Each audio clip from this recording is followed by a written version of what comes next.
Howdy. Today I want to give a quick overview of how to generate a bill of materials in Fusion 360. And even more importantly, I want to talk a little bit longer about why we do some of the things that we do here at DiscoBots.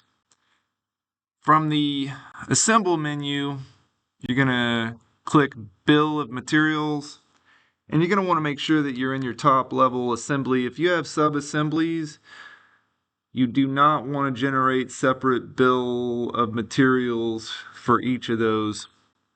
You're going to stay in your top level assembly and ensure that you have that checked, and we'll download. It does take a few moments to calculate. So we're going to check this top level assembly box, and we'll use this download button right here to export bill of materials in Microsoft Excel format. So this particular job is going to take a few minutes. And while that is loading, I want to take some time to talk about why we do some of the things that we do, including, you can see these parts right here. You'll notice some names have been added to the end of the part number. So these are standard Rev Robotics parts, and we've added some numbers to indicate that we cut them a little bit shorter than stock length. Also, you'll notice some Andy Mark parts.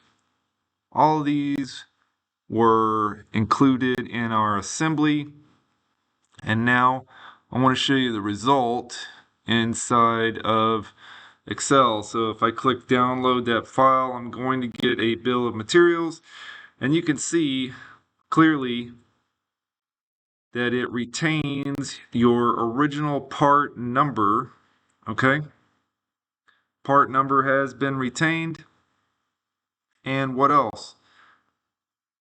Here are the additional designations that we gave, like for example a 21-inch cut piece and a 14 and a 17-inch somewhere down here.